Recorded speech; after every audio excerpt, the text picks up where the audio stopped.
Thank you, everyone. I did complain to Tom before lunch for not only putting me after lunch when everyone wants to go to sleep, but putting me after Tom McDermott's performance before lunch. The broad topic of this session is the ethical soldier, expectations and realities. And my assigned topic was uniformed service in contemporary context, but I really want to do that through this lens of expectations and realities. And I want to turn the spotlight away from the military to some degree. We'll come back to you in a little while, onto my own discipline, military ethics.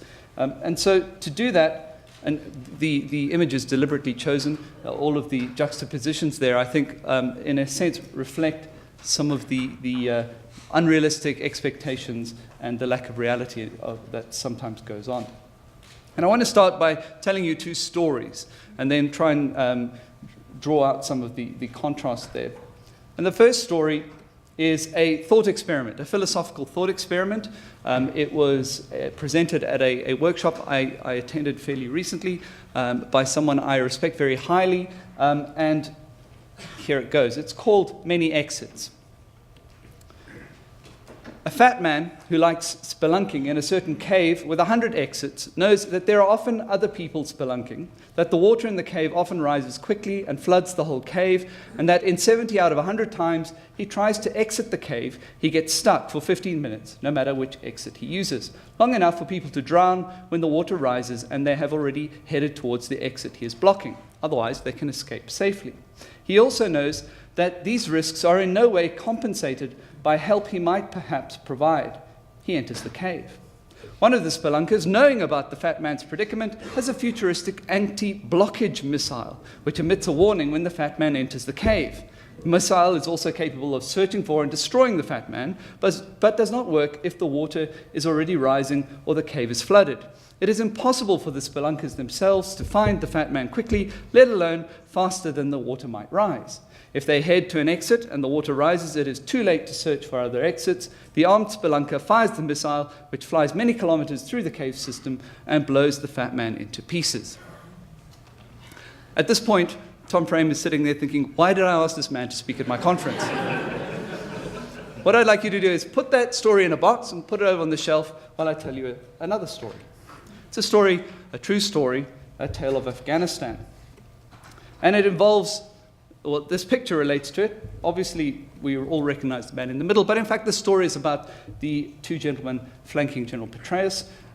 It's about Sergeant First Class Charles Martland and Captain Danny Quinn. And the story is in the news. You can look it up. This is one version. It's probably the more extensive account of what happened. And it's about these two special operations soldiers, Danny Quinn being the key figure in all of this. He was assigned to deployed to Afghanistan, assigned to work with local Afghan police, essentially militia. And one day, this happened. An Afghan woman, visibly bruised, showed up at an American base with her son, who was limping. One of the Afghan police commanders in the area, Abdul Rahman, had abducted the boy and forced him to become a sex slave, chained to his bed, the woman explained. When she sought her son's return, she herself was beaten. Her son had eventually been released, but she was afraid it would happen again, she told the Americans on the base. At this point, Captain Quinn had to decide what to do. He had been in theater for a while, and he had a similar case happened before, where another police commander had spotted a young girl, a young teenage girl, working in a field, had abducted and raped her. In that case, she'd been handed over, or the case had been handed over to the local authorities. The offender had received a sentence of 1 day in jail, after which the young girl was forced to marry him. So he wasn't particularly impressed with the potential of going down the route of handing this over to the local authorities. So what he did instead was he called in this police commander and basically gave him a talking to and explained that this is an inappropriate behavior for someone in his position, and basically said, you're never to do anything like this again, at which point the police commander laughed in his face. So, says Danny Quinn, I picked him up and threw him on the ground. Sergeant Martland joined in. He said, I did this to make sure the message was understood that if he went back to the boy, that it was not going to be tolerated. After the beating, the army relieved Captain Quinn of his command and pulled him from Afghanistan. He has since left the military. 4 years later, and this was written, as you can see, in September last year, the army is also trying to forcibly retire Sergeant First Class Charles Martland. Two stories, two very different worlds. One completely fictionalized, and frankly, it seems a little absurd when we listen to it. So that first story is a philosophical thought experiment, and it's part of a sophisticated and complex argument that is part of a broad debate involving some of the top-notch philosophers working in this field of the ethics of the use of force. But clearly there's something wrong going on here. There's something problematic. And it helped me a great deal some years ago when I read this book by Jonathan Wolff, who's a very well-established philosopher and ethicist in the UK. He was talking about ethics and public policy, but he was explaining that once he'd been invited to participate in a British council, a government council, looking at a particular issue as the ethicist. But he ran into a problem because when they asked him, what's the philosophical view, or what's the ethical view on this, he really was embarrassed at giving the answer. And this is why. He says, in science and in social science, a researcher makes his or her name by presenting a view that others find attractive or useful and build on. By and large, the situation in philosophy is the reverse. A philosopher becomes famous by arguing for a view that is highly surprising, even to the point of being irritating, but is also resistant to easy refutation. The more paradoxical or further from common sense, the better. Philosophy thrives on disagreement, and there is no pressure to come to an agreement. Clearly, it's problematic. As a way to guide action, as a way to guide a profession, this is not the basis really we want to lay. And it's not limited to just general ethics. We've seen similar statements put forward by key figures in the field of military ethics.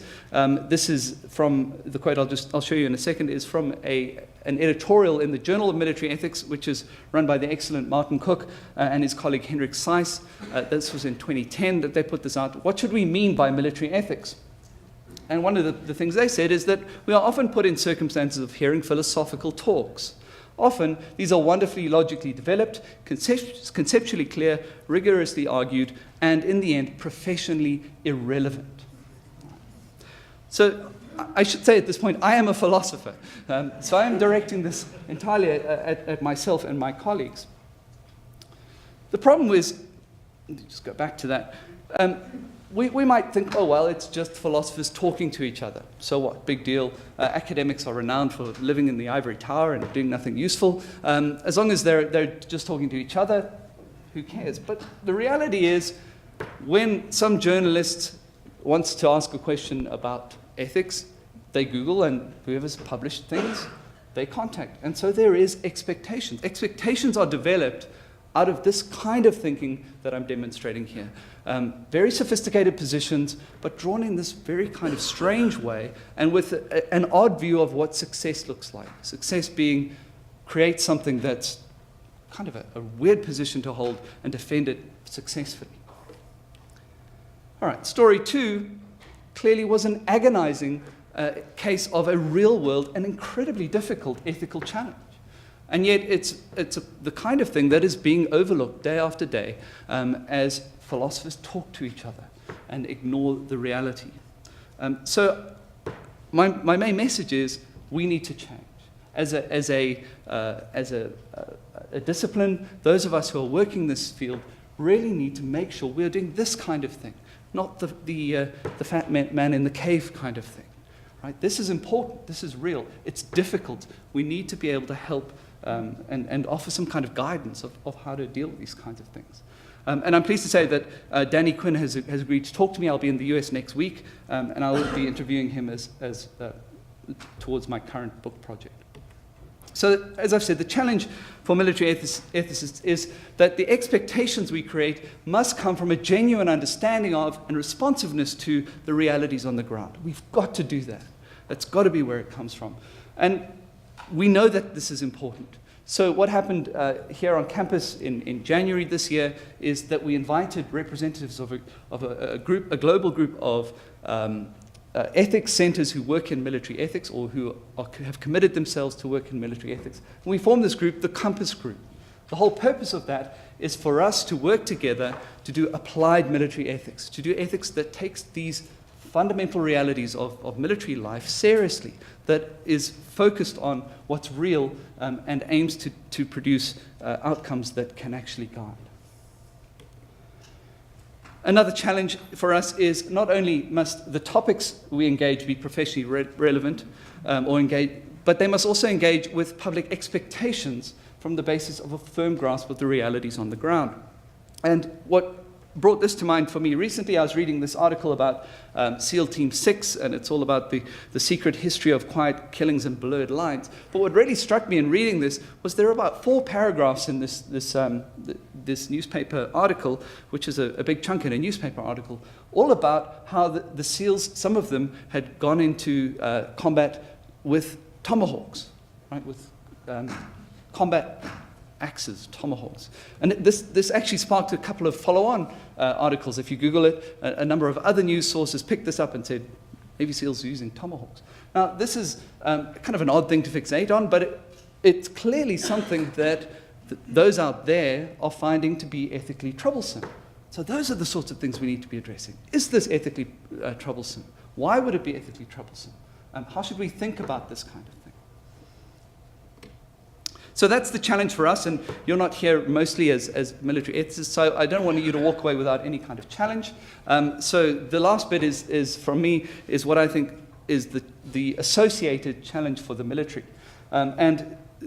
There's a little bit of story here. When in my last job, I taught at the United States Naval Academy, where it's very integrated. About 50% of the professors are military. So one of my colleagues was a Navy JAG, excuse me, and he was getting ready to leave on his next deployment. So I was chatting to him, and he was going off to a SOCOM billet in Little Creek. But he said, no, I'm not going directly there. First, I've got to go and do airborne training. I've got to learn how to jump out of airplanes. I was like, well, you're a lawyer, mate. Why do you have to jump out of airplanes? He says, well, hypothetically, let's imagine there are some SEALs on a ship, and they have in their sights some Somali pirates who have a hostage. Perhaps they might need some legal guidance on what to do at that point. If there's no lawyer on the ship, how do you get one to him? Well, you fly over and drop him out of an airplane, right? Okay. Purely hypothetical, I'm sure. And at that point, I went, great, when are we going to get ethicists parachute trained so we can throw them out? Right, clearly that's not ever going to happen. My point is, because that's never going to happen, we need the people on the ground to be already equipped to answer those difficult questions. But for us to do that, we need to understand what it is that you do every day. We need to understand the challenges of military life. And we can read books, we can read newspaper articles, but we're never going to get really there unless you invite us in. So that's my challenge to the military. If ethicists are to do our part in appropriately shaping expectations, you're going to need to give us sufficient access to your world to enable us to understand the realities that you face. And I know that's a difficult thing to ask. I know that's going to require a lot of trust. But I think that if we're going to move forward on this and get what's good out of philosophical ethics, which is a fantastic ability to reason, a deep grasp of the ethical theory that applies, if we're going to get the value out of that, we need to marry it up with the realities that you face every day. And that's going to need something from you as well as from us. Plus, we'll understand your jokes better, which is also helpful. All right. So that's all from me. I've beaten the bell. Great. So I'll leave it at that point and open up for any questions you might have.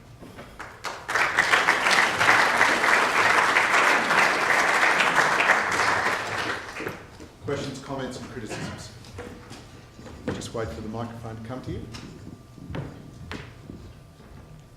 Or if you'd like to venture perhaps a comment on what you think a military ethicist might, should, ought bring to the work that you do, I'm sure Deane would be all ears as well. And if you don't ask a question, he'll think he's irrelevant. So.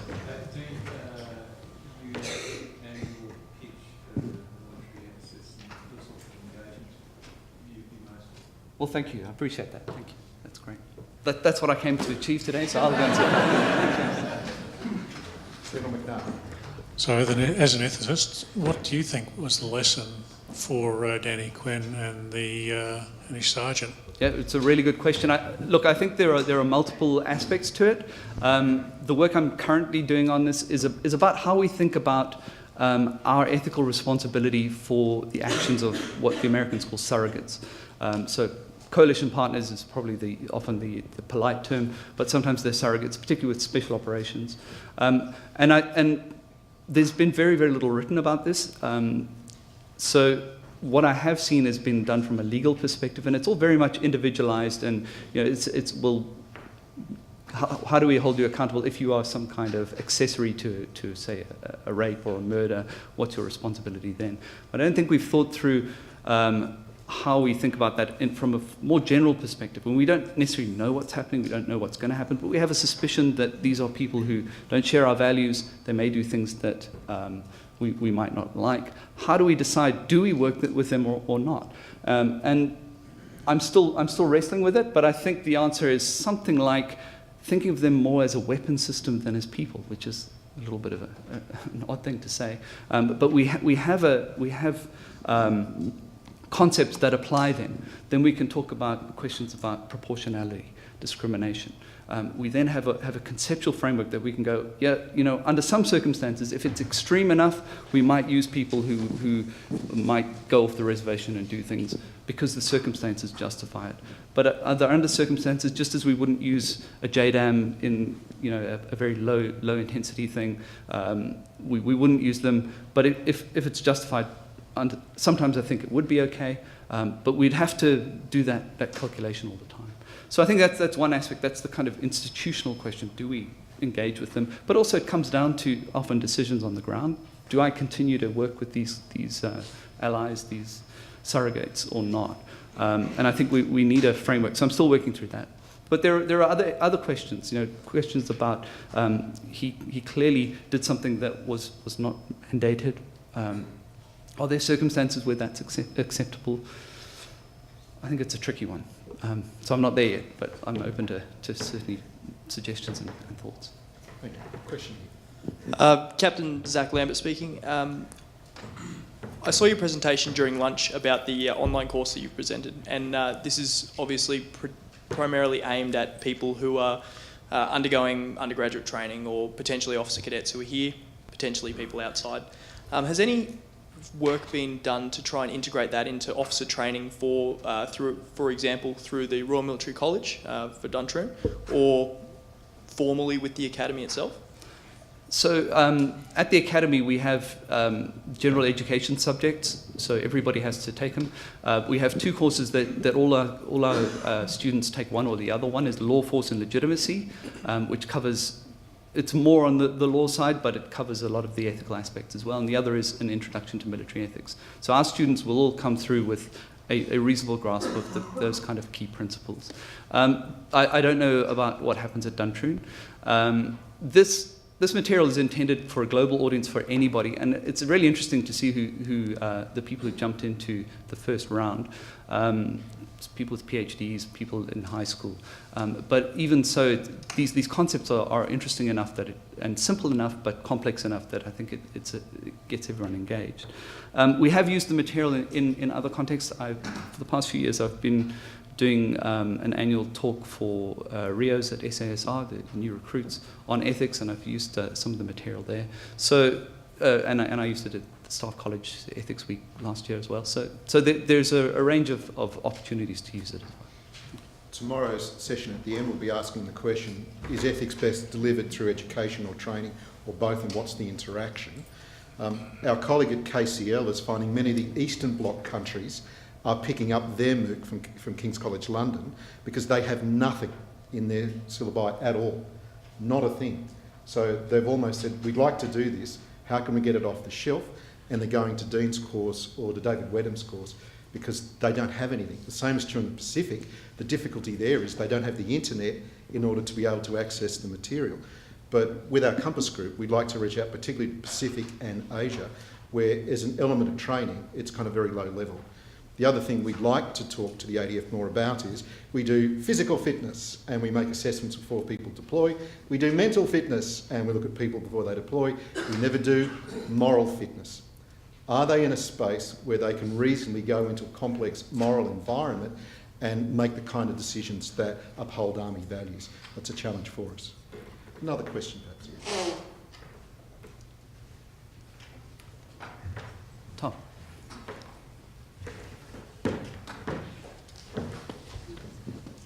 Hi, Dean. Tom McDermott.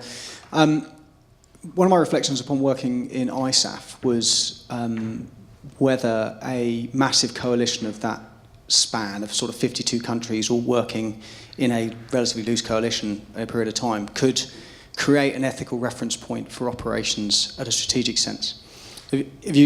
What's the sort of chat around about that sort of thing? Is there any insights into how, when we build coalitions of that size, which seems to be likely to be an enduring part of the current character of conflict, how do we look at that in terms of ethics, and how do we steer those coalitions? Yeah, really good question, Tom. Thank you. And part of the answer is, as far as I know, there hasn't been any formal work done on this, but it's clearly a very important question. One of the dangers of coalitions is that you get a kind of ethical drift, ethical slide. Everyone's doing their own thing and it becomes normative. The answer is, I think this is a critical issue and one of those things that we haven't addressed as a community, and one of those things that should be on the agenda. Sorry not to have the answer. I mean, the other thing you haven't asked is what ethical education do politicians get? Because in the end, as we've discussed, they're actually the ones mandating the use of force. Who will fight, how we'll fight them, when we'll fight them. And so we know that there has been, what's the number? 11 defence ministers in 18 years. I think that's the number. The average life expectancy is 2 years, and I don't read the papers, so I wouldn't know about the current one. But it is the case that they're coming into this cold without all the experience that you have, and you have to make highly complex decisions. And it may be that they're outsourcing their ethical decision-making to whom? To you, working on the basis that someone else is telling it's legal, and you may have hinted that it's ethical to do this. We know that, for instance, in target selection, you can tell people things and not tell people things in order to get them to come to an ethical view of the targeting. So we would also think there's merit in what Dean is doing being extended to politicians, political staffers, and also people in the department who are not indifferent to this process. Tom, I actually, while I'm talking to you, I wanted to ask a question in the previous session. You mentioned this. You mentioned this idea. You might need the mic. You mentioned this idea of an ethical pre-check. What was the term you used? Yeah, threat assessment, which I think is a fantastic idea. My concern is, how does this not become just another compliance paperwork? Absolutely, and you know, my view is that it needs to be a sort of constant and iterative process. In terms of, we talked about the preparation of troops to go to war. You can look internally at your own organisation, your own virtue ethic within that organisation. But the bit you have the least control over, because it's adversarial, is the situation of war and the enemy's input, the way they style themselves, the way that the tactics that they use, their facelessness, etc. So you almost need to consider it beforehand and then constantly check it while you're on operations to see if what impact that character conflict is having upon your group. We talked about the sort of drifting ethical reference points. Well, we certainly found that in Afghanistan, that over a period of time, our own conception of what was right, in particular use of snipers, started to drift in a direction. And because we were all together in the same conception, we didn't see that happening. And it took someone external to look in and go, you're going in a very dangerous place with your use of snipers. Once someone had said that, we then re-looked at ourselves and thought, yeah, we need to now re-put a number of different standards in to make sure that we don't drift off what was we felt quite a good, firm ethical compass. So it's that iterative process, I think, that has to come in, but it can't be a checklist. You can't institutionalise it, bureaucratise it. It needs to be leadership-led, as we've already said. No more questions? Would you please join with me? Oh, there was.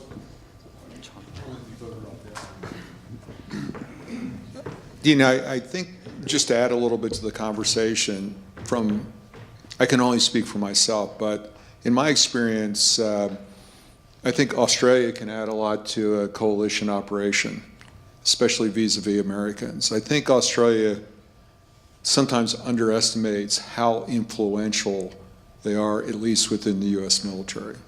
Because from a military perspective, as you heard me say, U.S. views it as a real military, and not everybody in the coalition would earn that appellation. And I think Americans think when Australians say something, we really do listen, because there is a real respect there for the military side.